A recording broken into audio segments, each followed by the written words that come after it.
पाशनाशिनि Kamini वैदिकरूपिणि वेदमये क्षीरसमुद्भव मङ्गलरूपिणि मन्त्रनिवासिनि मन्त्रनुते मङ्गलदायिनि अम्बुजवासिनि देवगणाश्रितपादयुते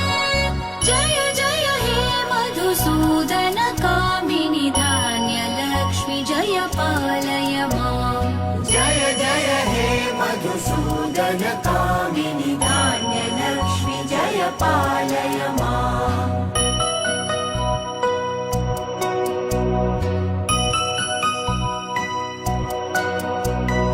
Jai वरवर्णिनि Vaishnavi Bhargavi मन्त्रस्वरूपिणि मन्त्रमये सुरगणपूजित शीघ्रफलप्रद ज्ञानविकासिनि शास्त्रनुते